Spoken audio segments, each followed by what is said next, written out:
For those of you that don't know, I was raised in Arnold, and if you'll look back there, there's an American flag right there. And everybody this side of that flag, I want to welcome you to my 4th and 5th grade classroom. And everybody on the other side of that, I want to welcome you to my 7th and 8th grade classroom. And Hazel Fischer was my teacher. And the George and, well, he's gone now, but all the cooks back there and whatnot, and those sitting by the bar, are in my 6th grade classroom. And it's kind of ironic, because I know when I was in the 4th and 5th grade here, I never thought there would be a time when I would be coming up here in this room telling about, you know, my experiences and some of the history.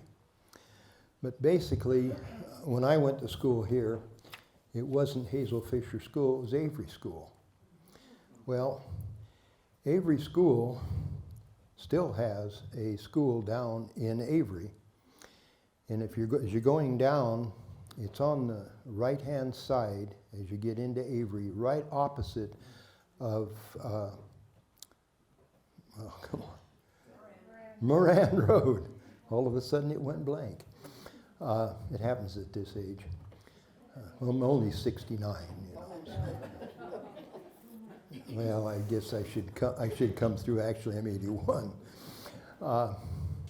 And the schoolhouse is still there.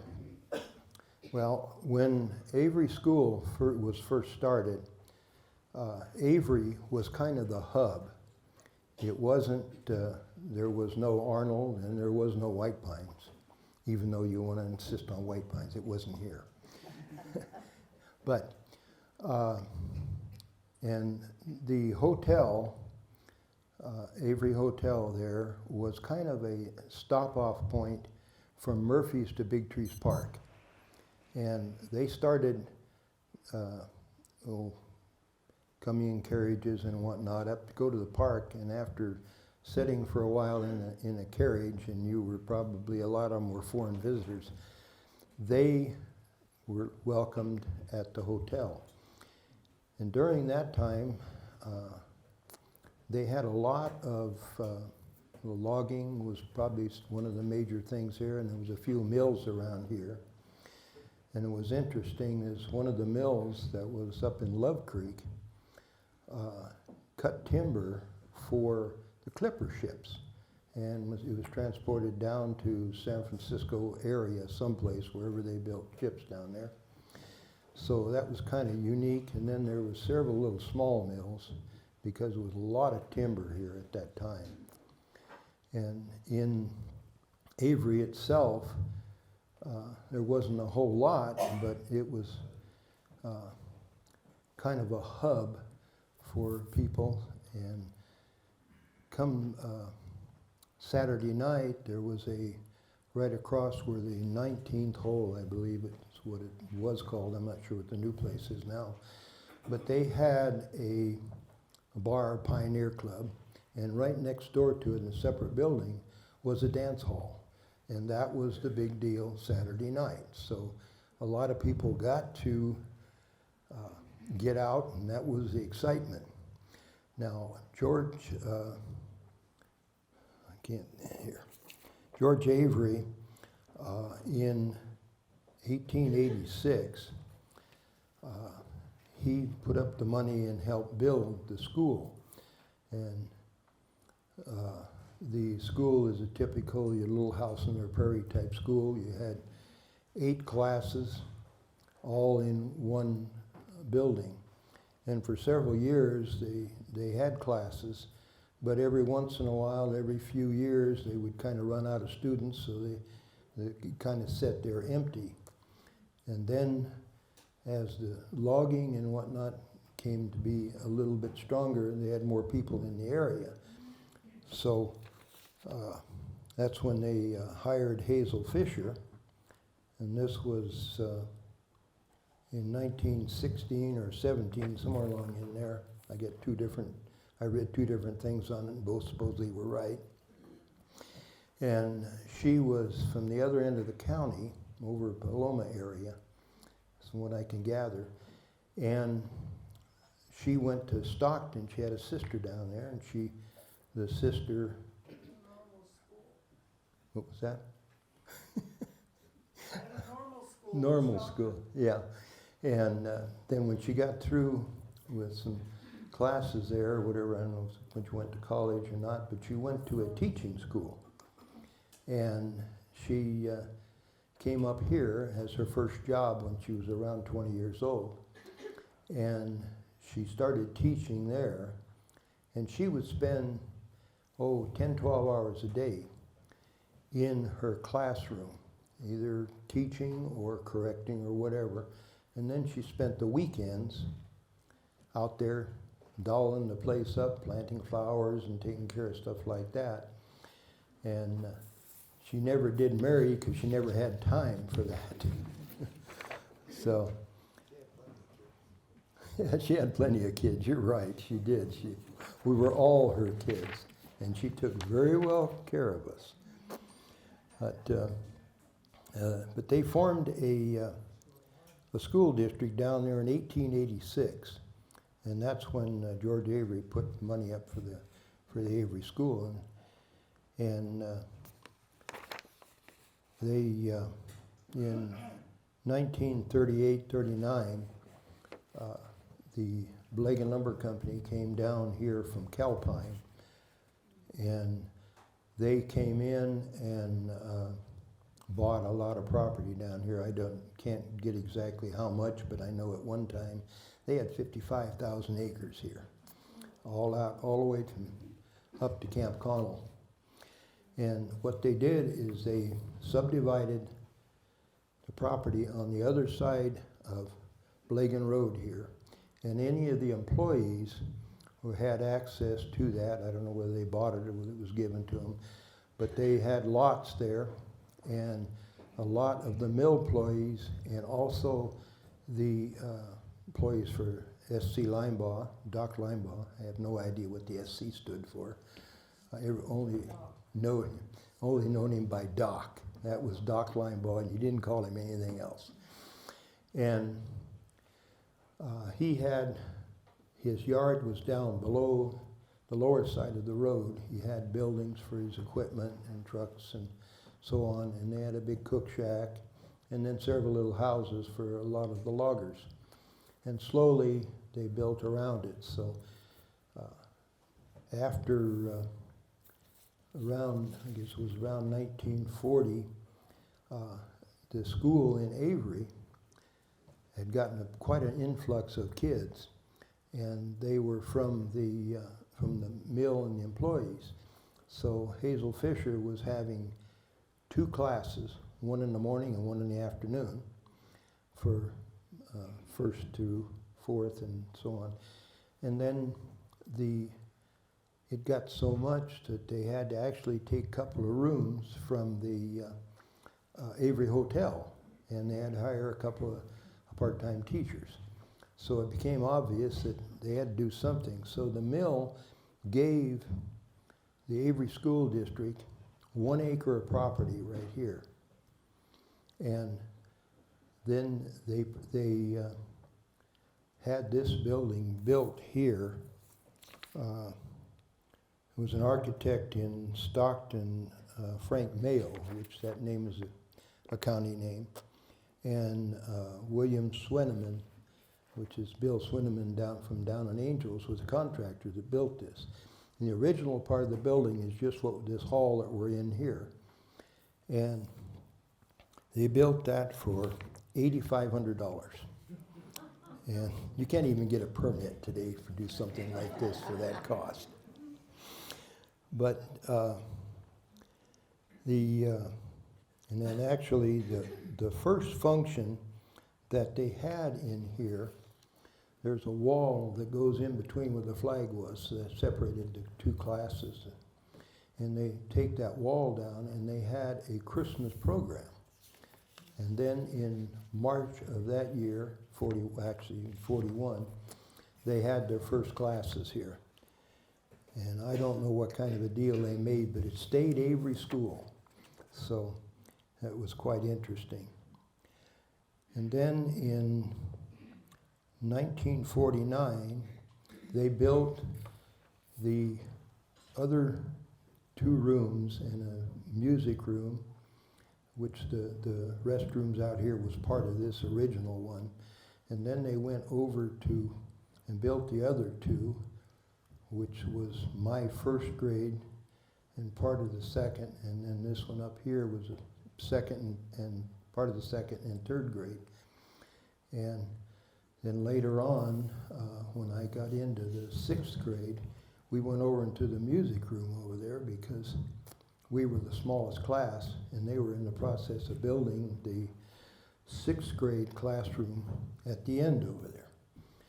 So it grew pretty fast with all the employees, and of course, with all the students, and the area started to grow then, and there was a lot more people moving up here, so the school expanded pretty fast. And I graduated from here in 1957, so a lot of this has changed. They had portables and all kinds of stuff before they went down to the new school down there. But they had a play shelter that was built in 1953. And this is kind of interesting because it's a metal building. Off to the right at the end of the parking lot, it was approximately, I would say, 40 foot wide. In fact, there's still part of a retaining wall there. And Hazel Fischer wanted a building in which we could go, as students, go out there during the winter in the snow and get a little exercise. Well, she wanted 2 4-foot walls on each side of this metal building. Well, the architect decided that, you know, if she's going to put walls up there, it's got to go underground. Okay, so they built the building underground, down 5 feet. The walls were right perfect with the ground. And as soon as the snow came off, it went down and right into the play shelter. So the play shelter never got used in the wintertime. Occasionally, and usually by spring, it was so dirty and dusty you'd have to get in there with a fire hose and clean it out. So that was one of those little things that somebody from the valley just doesn't know that it snows up in the mountains. But, let's see, in 1955, yeah, they put the addition on over there, and then that cost $17,000. So that was kind of interesting because that's almost, well, it is exactly twice of what it cost to put these 2 buildings up. And then in 1957, you had a lunch program to the school here, and there was a community hall straight out there where the exit is, where the Linebaugh gazebo or whatever it is there. And we had, that was a community hall for, you know, the parties and everything else that went on in White Pines. And a few people from Arnold even came down. And so they put an addition onto that, and that became a lunchroom and a kitchen. So we actually had lunches, you know, hot lunches then.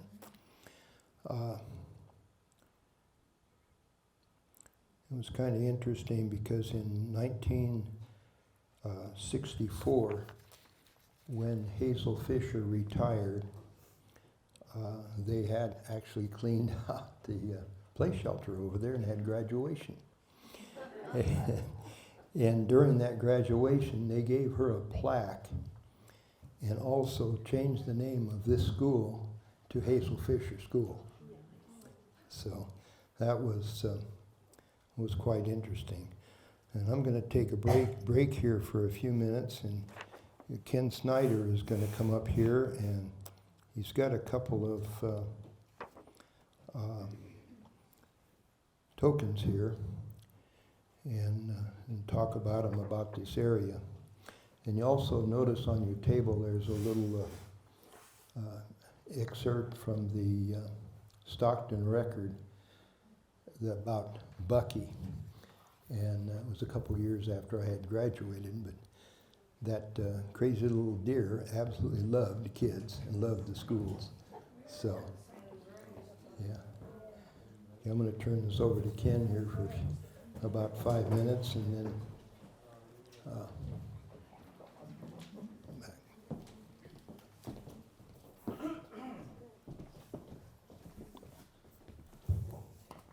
Okay, well, I brought some tokens from the area, and there's not many because most of the tokens were done in the 1800s, and a lot of this stuff wasn't there then. But I have a couple of Avery tokens, one from George and one from his son.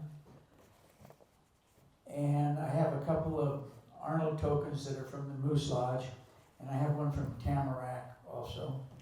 And then Bob's going to give me an Ebuspass lumber one that he has that they have here. Anyway, I was going to give you a little background on the start of some of these things. I'll start with Avery. The first settlement in Avery was settled by Joseph and Sarah Goodell.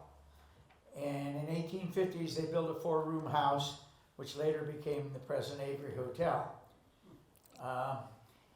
In 1869, well, first of all, it was called the Halfway House, with Bob mentioned, which was a stopping point between Murphy's and Big Trees. In 1869, George Avery purchased it and changed a lot of things around it, enlarged the hotel in 1874 and 1880. In 1885, they opened the first post office in Avery, and George Avery was the first postmaster, and at that time they changed the name of the place to Avery. That's how it got changed. And then he had already told you that Avery donated land and stuff for a home.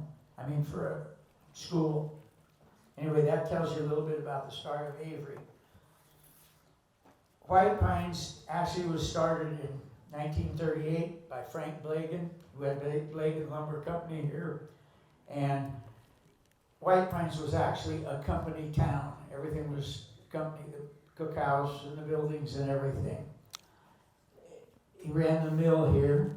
In 1962, the mill was closed, and it was dismantled in 1966. 1966. And then Blagan Lumber Company was taken over by American Forest Products. And that's how it became White Pines. The token from Tamarack's really interesting. I'll start out by telling you, some of you have heard of Snowshoe Thompson. He carried the mail year-round from Lower Calaveras over the pass to Markleyville. He and Jedediah Smith were two people who met the Native Americans in the meadows, digging wild onions. And that was in Big Meadows and Gans Meadows. And that was called Onion Valley at that time. It was known for that until the name was changed in 1936 to Tamarack. In the 1920s, Bill Hudson set up a camp in Tamarack to sell supplies and cater to summer visitors. The store was a tent on a platform and a guy's barn. In the 30s, it became summer homes and built, and it's now Tamarack. And that gives you kind of an idea of where these places were and how they started and what they became. Thank you.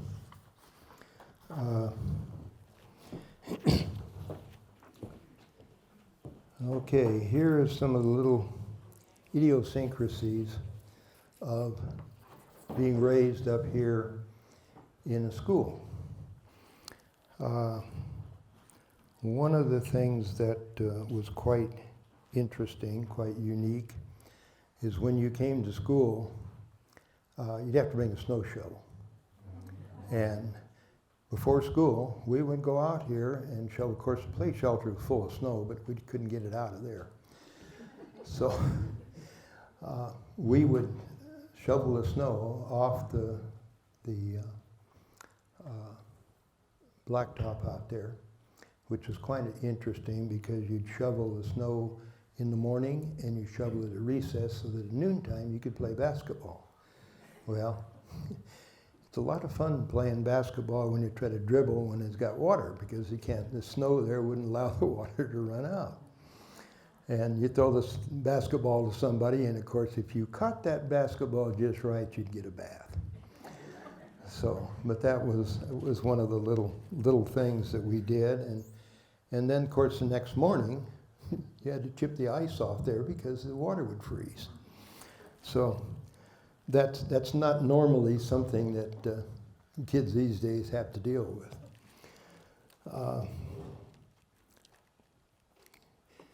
I got kind of a unique thing here. Outside here used to be a set of steps that went up, and that was the front part of the school. Well, some of us kids, it was probably about 8 or 10 in our class that was given the privilege of going out and putting the flag up in the morning.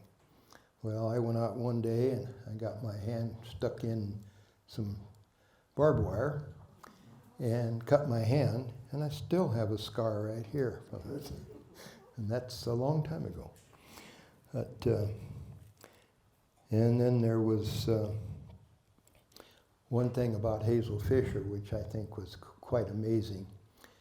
And those of you that know me know that I'm not an inside person. I like to be outside, I like to hunt, and I like to, I work outside. I have 51 years as a contractor.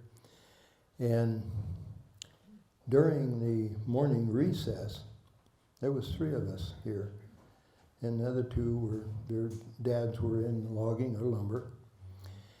And the 3 of us would come in here and diagram sentences on the chalkboard. You know, well, I mean, this is White Pines. This is not the city. And he's got 3 of us, you know, jocks, so to speak, in here doing that kind of stuff. That's the kind of teacher she was. She was an amazing person. And I remember one time we used to play kickball out here. And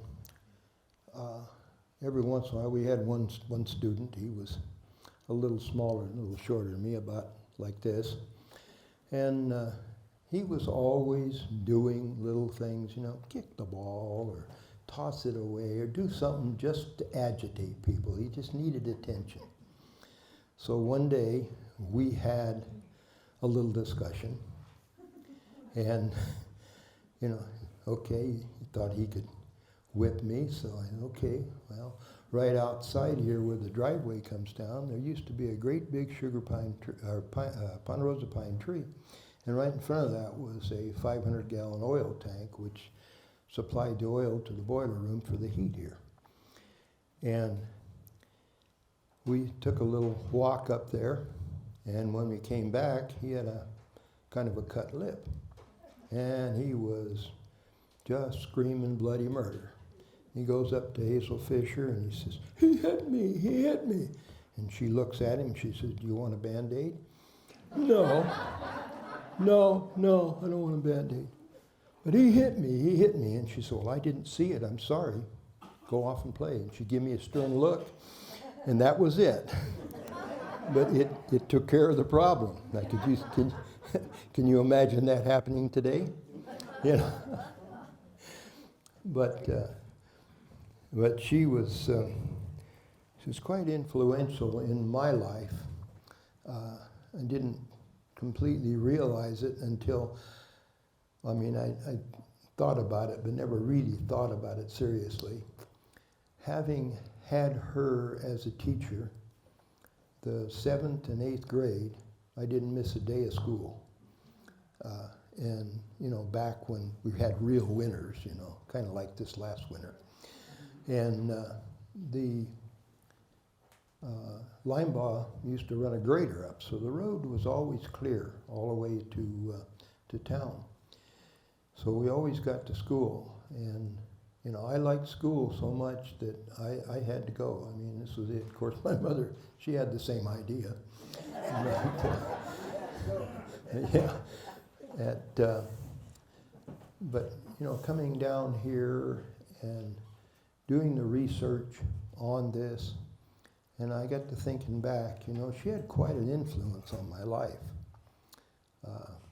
She saw things in me that I never thought about at the time, but I noticed in the future, things that I did and stuff that I'm, more outgoing, and then a lot of people, and it was, kind of interesting to find out, to think back the influence that she had. And she was a teacher for 48 years, and like you said, she had a lot of kids here that were her kids, and you didn't fool with her kids. One of the things that was kind of interesting was there's a closet right over just outside the two doors here, and inside there was the telephone. That was the only phone we had. None of the kids had any phones, So, and we had enough basketball players where we could team up a B team, but we didn't have enough to team up an A team. So we could do 2 8 players on the team, and the rest had to be Bs. So she encouraged me, and I called the other schools, called Mark Twain, San Andreas, and then Frico City was there. Those guys were a little rough. And yeah, good reason, you're right. And I would call the schools and make arrangements for our team to go down to that school and play a game with them. And of course, we weren't a rich school, so our colors were green and white. So of course, we wore a white T-shirt, and you took a green crayon and you wrote your number on there. I was number 4. So you wrote your number on there so that the officials could say, okay, number 4, you're the one that did the foul. Yeah. Of course, I never did that, but anyway, we played several games, and it was the only time we actually been in a gym, because and we were just kids playing ball. We didn't. I don't think we won half our games, but we had a good time doing it. And another thing is on that the second door that's open back there was the entrance to her classroom, and she encouraged me to do some watercolor painting on there, and so I liked the outdoors. So I'll do a horse and rider from the Pony Express, and I did. I drew it out on there, and I have to admit it was pretty good. And she left it there for like 3 months. And of course, I was in the 8th grade, so I graduated, and I don't know how long it was there, but I don't think it was there for the next year. But it was quite good there. And that was the kind of things that she encouraged people to do. And I know some of the kids that were my classmates, she was very inspiring to them. She gave them the idea that they could do things. You didn't have to just sit there. And we had a pretty good time, a pretty good bunch of people. But she was very good with getting you to do your best. And I was thinking back on doing this stuff that it was very impressive, and I think a lot more of her now than I ever have. But at the end, when she finally retired, they gave her a beautiful plaque. I haven't seen it, but I understand it is really nice. And she was quite well known, and she didn't leave the area here. She was still after she had retired, she was still living in the Avery Hotel in one of the rooms. I think she spent the whole 48 years there, plus however longer she lasted after that. She bought a house in Hathaway Pines, but never moved into it. So, like I say, she was a very special lady, and she did a lot for Arnold and White Pines.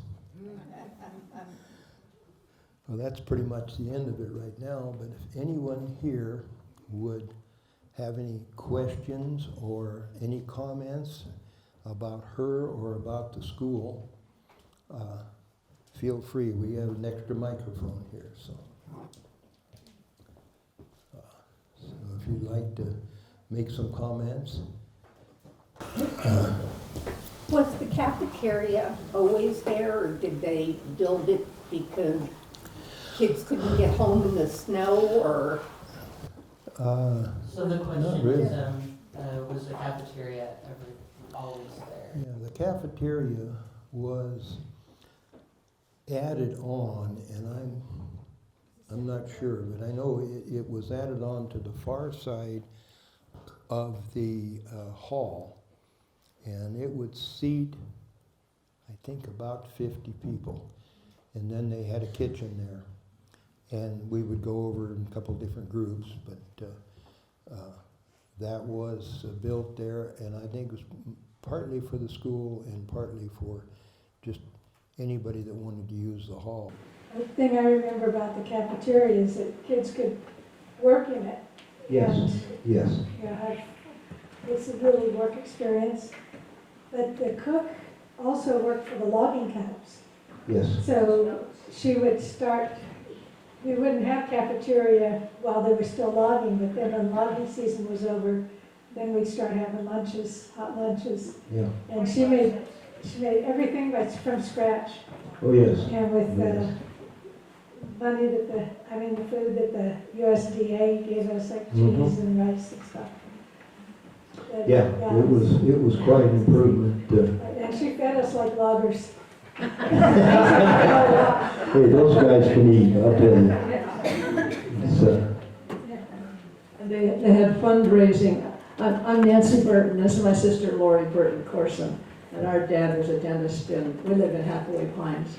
So we came to this school in 1958.